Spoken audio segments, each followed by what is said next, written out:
முன்பாக என் தூதனை அனுப்பி உன் வழியை ஆயத்தம் பண்ணுவேன். வழியை ஆயத்தம் பண்ணுங்கள், மேசியா வருகிறார்.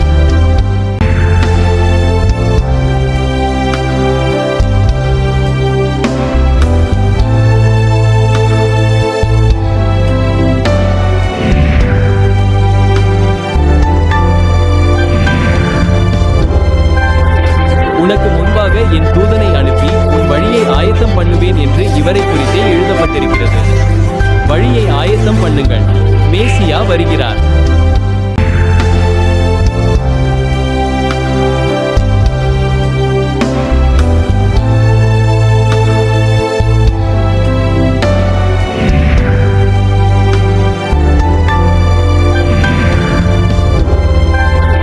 உனக்கு முன்பாக என் தூதனை அனுப்பி உன் வழியை ஆயத்தம் பண்ணுவேன் என்று இவரை குறித்தே எழுதப்பட்டிருக்கிறது.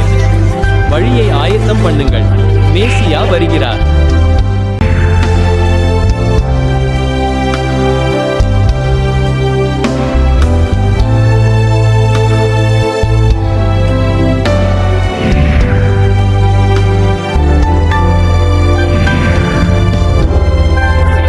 உனக்கு முன்பாக என் தூதனை அனுப்பி உன் வழியை ஆயத்தம் பண்ணுவேன் என்று இவரை குறித்தே எழுதப்பட்டிருக்கிறது. வழியை ஆயத்தம் பண்ணுங்கள், மேசியா வருகிறார்.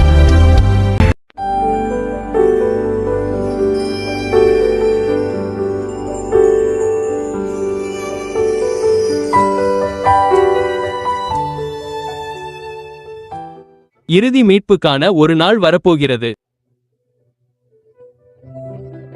வேறு வார்த்தைகளில் சொன்னால் இன்னும் முடியவில்லை என்று அவர் கூறுகிறார். விடுதலை இன்னும் முடிவடையவில்லை. கொண்டாடத் தொடங்காதீர்கள். ஓ, இப்போது நாம் சரியாக இருக்கிறோம் என்று சொல்லாதீர்கள். நாம் சரியாக இருக்கிறோம், அப்படியல்லவே அல்ல. ஆத்துமா மட்டுமே இரட்சிக்கப்பட்டது.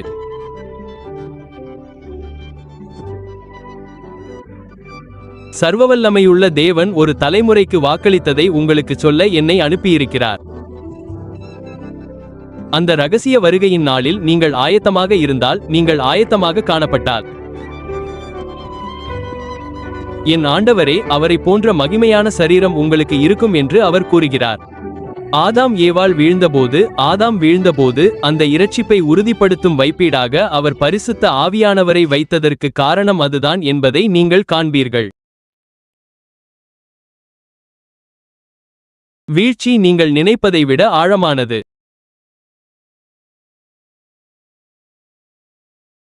ஆதாம் தோட்டத்தில் வீழ்ந்தபோது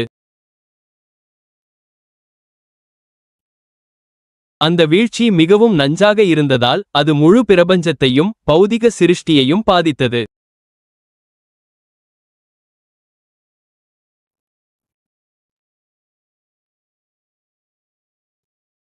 சிருஷ்டி. அல்லேலூயா, அவர் கூறுகிறார். பௌதிக சிருஷ்டியானது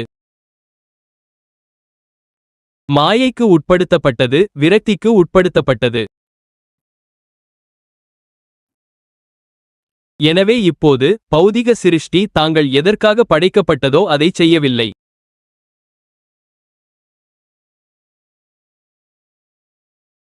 என் ஆண்டவரே, ஆச்சரியமில்லை. இந்த பூமியில் உள்ள அனைத்தும் அழிந்து கொண்டிருக்கின்றன. மாயையும் விரக்தியும், அவர் கூறுகிறார். மாயை சில நேரங்களில் பயனற்ற தன்மையை குறிக்கிறது.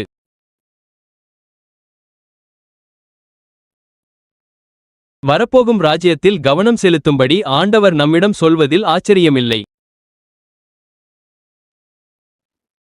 முழு பௌதிக சிருஷ்டியும் விரக்திக்கும் மாயைக்கும் உட்படுத்தப்பட்டதாக அவர் கூறுகிறார்.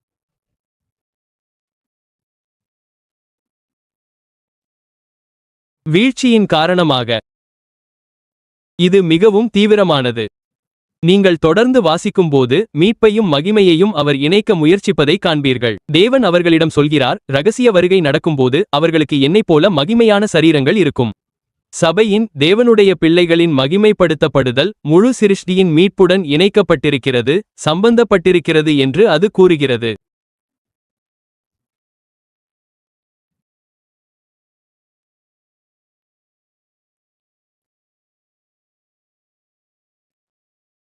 அல்லேலூயா, அல்லேலூயா. இது மிகவும் தீவிரமானது. மறுபடியும் வசனம் 20 அவர் கூறுகிறார். சிருஷ்டியானது விரக்திக்கும் மாயைக்கும் உட்பட்டது. அது தன் விருப்பத்தினால் அல்ல, அதை நம்பிக்கைக்கு உட்படுத்தினவருடைய சித்தத்தினால். அந்த நம்பிக்கைக்காக தேவனுக்கு நன்றி. பின்பு வசனம் 21 அவர் கூறுகிறார். சிருஷ்டியும் அழிவுக்குரிய அடிமைத்தனத்தினின்று விடுதலையாக்கப்பட்டு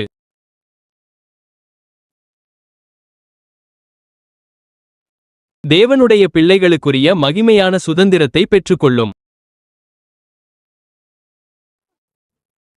சகல சிருஷ்டிகளும் இதுவரையிலும் பிரசவவேதனைப்படுகிறதென்று நமக்கு தெரியும்.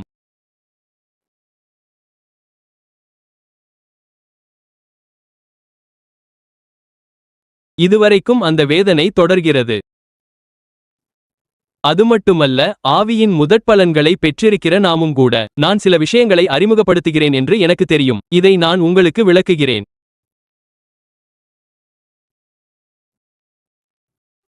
ஆவியின் முதற்பலன்களை பெற்ற நாமும் புத்திர சுவிகாரம் என்னும் நம்முடைய சரீர மீட்புக்காக காத்திருந்து நமக்குள் தவிக்கிறோம் என்று அவர் கூறுகிறார்.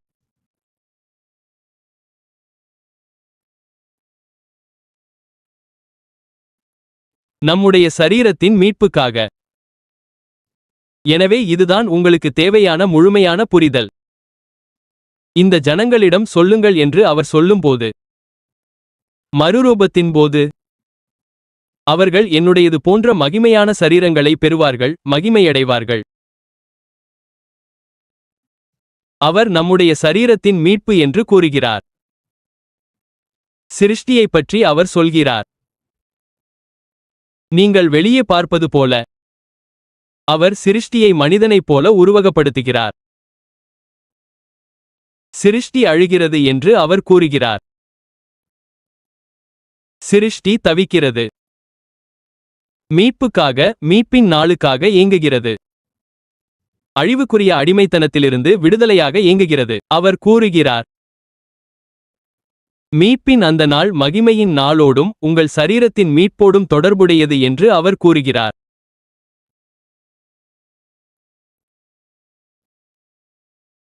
நீங்கள் சொன்னது எல்லாமே மிகப்பெரிய விஷயங்கள்.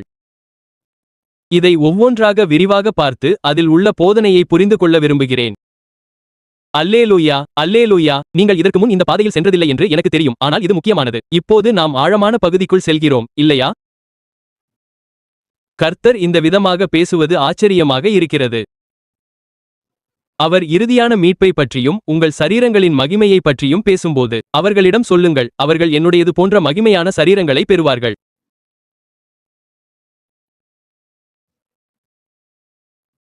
அவர் சில விஷயங்களை குறிப்பிடுகிறார். இறுதியில் நான் அதில் கவனம் செலுத்தப் போகிறேன்.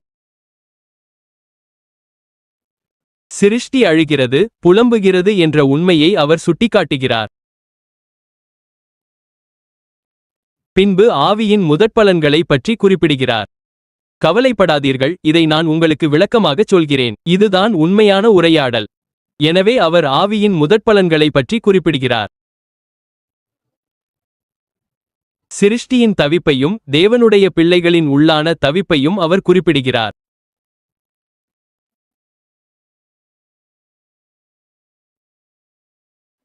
பின்பு அந்த நாளுக்காக ஆர்வமுடன் காத்திருக்கிறோம் என்று அவர் கூறுகிறார்.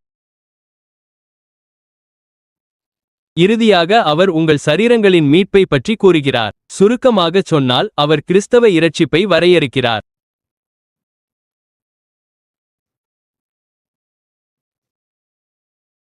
அவர் கிறிஸ்தவ இரட்சிப்பை பற்றி விளக்குகிறார். அல்லேலூயா, அல்லேலூயா. அவர் சொல்கிறார், அங்கே ஒரு போராட்ட நிலை உள்ளது. வீட்டா, நீங்கள் சொல்வது சரிதான். வீட்டாவைப் போலவும் இருக்கலாம். அங்கே ஒரு போராட்ட நிலை இருக்கிறது. நம்முடைய தற்போதைய நிலைக்கும் மகிமையின் அந்த நாளுக்கும் மறுரூபத்தின் நாளுக்கும் இடையே ஒரு முரண்பாடு என்று அதை சொல்லலாம். கிறிஸ்துவின் உண்மையான சபை என்பது அந்த போராட்டத்தை அனுபவிக்கும் சபையாகும். நோய்கள், பாவம், வலி, மூட்டுவலி மற்றும் முடி கொட்டுவது போன்ற குறைகளுடன் இருக்கும் தங்கள் தற்போதைய சரீரத்தை பார்க்கும்போது அவர்கள் அந்த மாற்றத்திற்காக ஏங்குகிறார்கள். ஒரு நிமிடம் தலைமுடி நரைத்திருக்கும், இப்போது அதை நீங்கள் வண்ணம் பூச வேண்டியுள்ளது. நீங்கள் பெண்ணாக இருந்தால் அதை கருப்பாக பூசுங்கள். இந்த காலத்தில் நீங்கள் கடந்து செல்லும் விஷயங்களால் நீங்கள் மிக வேகமாக வயதாகிறீர்கள். பற்கள் விழுந்து கொண்டிருக்கின்றன. இல்லை, உண்மையை மட்டும் பேசுவோம். உண்மையை பேசுவோம். உண்மையை பேசுவோம். இப்போது உங்களிடம் இருக்கும் அழியக்கூடிய உடலை பற்றி அவர் பேசுகிறார். ஒவ்வொரு கணமும் உங்களுக்கு மாத்திரை தேவைப்படுகிறது, ஊசி தேவைப்படுகிறது. உயர் இரத்த அழுத்தம், நீரிழிவு, புற்றுநோய், அது எதுவாக இருந்தாலும் சரி. நாம் இன்னும் இந்த அழியக்கூடிய உடலில் இருக்கும்போது பாவம் மற்றும் மரணம், சிதைவு, வலி, வெறும் வலி மட்டுமே. வலி மனிதர்களுக்கு என்ன கொண்டு வருகிறது என்பதை நீங்கள் கற்பனை செய்து பார்த்தால், புற்றுநோயால் வரும் வலி, மூட்டு வலியால் வரும் வலி, எதனால் வரும் வலி? வலி மட்டும், கழுத்து, தசை, எலும்புகள், இன்னும் என்னவெல்லாம் இருக்கிறதோ.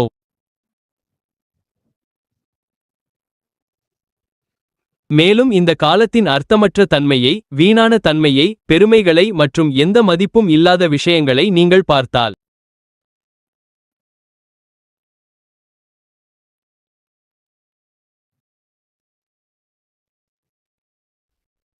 இதன் வீணான தன்மையை நீங்கள் பார்த்தால், நான் உங்களுடன் ஏசாயா 24க்கு வர முடியும். அதை நான் இங்கே மீண்டும் மீண்டும் வாசித்துள்ளேன், சரியா?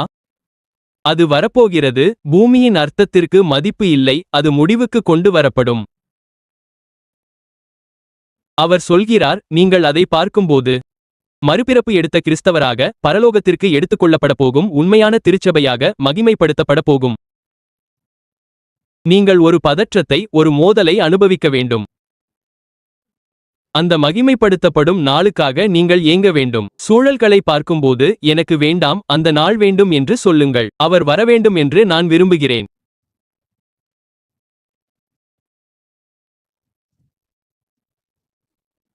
ஆனால் வசதியாக இருக்கும் ஒரு திருச்சபையை நீங்கள் கண்டால், அவர்கள் இங்கே குடியேறிவிட்டார்கள், ஏதோ தவறு இருக்கிறது. கிறிஸ்துவின் உண்மையான திருச்சபை என்று அவர் கூறுகிறார். அவர்கள் இங்கே இருக்கும்போது அவர்கள் புலம்புகிறார்கள், என் ஆண்டவரே. அவர்கள் உள்ளுக்குள் புலம்புகிறார்கள். அழுது கொண்டிருக்கிறார்கள் மற்றும் படைப்பும் கூட புலம்புகிறது. ஏன் அவர்கள் புலம்புகிறார்கள்?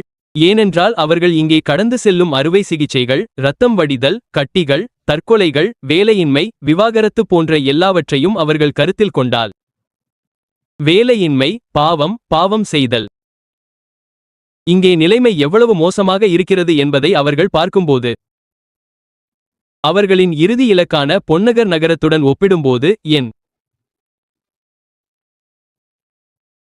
அந்த நாளுக்காக உள்ளுக்குள் ஏங்கி புலம்புகிறார்கள். எனவே அவர் இரட்சிப்பை எளிமையாக வரையறுக்கிறார் என்று நான் சொல்கிறேன். கிறிஸ்தவ இரட்சிப்பு ஆச்சரியப்படுவதற்கில்லை என்று அவர் கூறுகிறார்.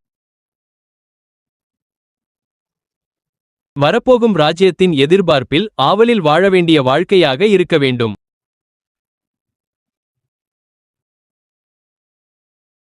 நீங்கள் இங்கே நிலைபெற முடியாது. எனவே மக்கள் இங்கே நிலை பெற்றிருப்பதை நீங்கள் காணும்போது, அவர்களுக்கு நித்தியத்தை பற்றிய பார்வை இல்லை, நாளை என்னவாகும் என்று அவர்கள் சிந்திப்பதில்லை. அவர்கள் நித்திய பார்வை இல்லாமல் இங்கே வாழ்க்கையை வாழ்ந்து கொண்டிருக்கிறார்கள். அப்போது அந்த திருச்சபையில், அந்த தலைமுறையில் ஒரு பிரச்சனை இருக்கிறது என்று அவர் கூறுகிறார். அவர்கள் எதிர்காலத்தை பற்றி சிந்திக்கவில்லை என்றால் அவர்கள் நிலை பெற்றுவிட்டதாக சொல்கிறார்கள். அவர்கள் இங்கே இதை ரசித்துக் கொண்டிருக்கிறார்கள்.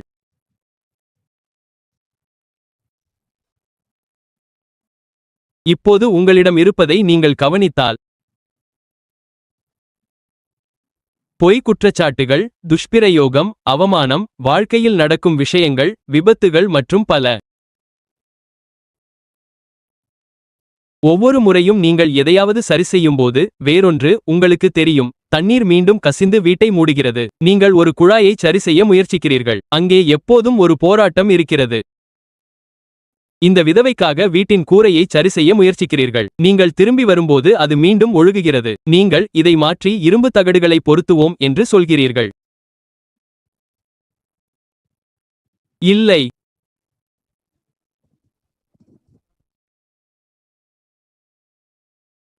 எல்லாமே வீணாவதற்கும் ஏமாற்றத்திற்கும் அழிவிற்கும் உட்பட்டிருக்கிறது.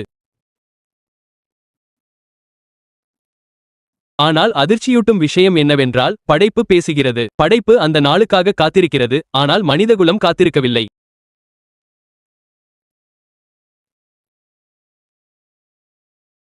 ஆனால் ஆச்சரியமான விஷயம் என்னவென்றால் மெசியா வரும்போது அடிமைத்தனத்திலிருந்து விடுதலை பெற படைப்புகள் உண்மையில் காத்திருக்கின்றன.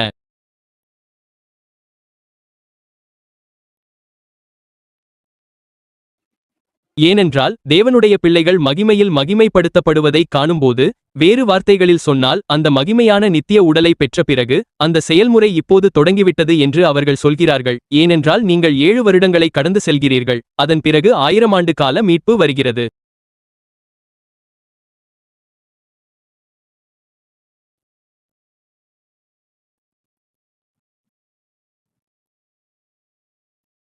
அதனால்தான் அவர் அக்டோபர் 18, 2021 அன்று சொன்னார், தேவா, இந்த மக்களிடம் சொல், கர்த்தருடைய வருகையின் போது அவர்களுக்கு என்னுடையதைப் போன்ற மகிமையான உடல்கள் இருக்கும் என்று. அவர் நிறைய பேசினார்.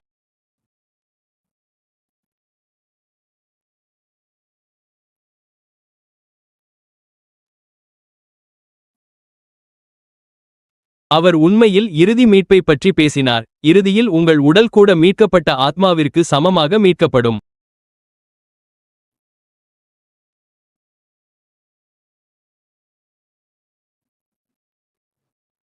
அவர் அதை பயன்படுத்தி கிறிஸ்தவ இரட்சிப்பை வரையறுக்கிறார் என்று சொல்கிறார்.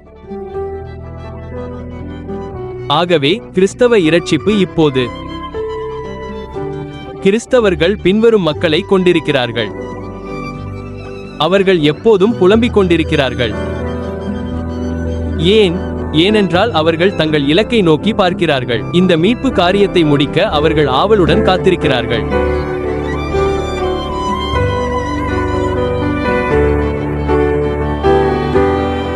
அல்லேலூயா, அல்லேலூயா. எப்படித்தான் நம் ஆத்துமாக்களில் நாம் இரட்சிக்கப்பட முடியும்? நாம் இன்னும் போராடிக் கொண்டிருக்கிறோம். நாம் உபவாசம் இருக்க வேண்டும். நாம் மாம்சத்தை அடக்க முயற்சி செய்ய வேண்டும். நீங்கள் இன்னும் அதிகமாக உபவாசம் இருக்க வேண்டும். நீங்கள் இப்போது குறைக்க வேண்டும். எதை குறைக்க வேண்டும்? போய் அவர்களிடம் சொல், கர்த்தருடைய வருகையின் போது அவர்களுக்கு என்னுடையதை போன்ற மகிமையான உடல்கள் இருக்கும். இறுதி மீட்பு வருகிறது என்று அவர்களிடம் போய் சொல்.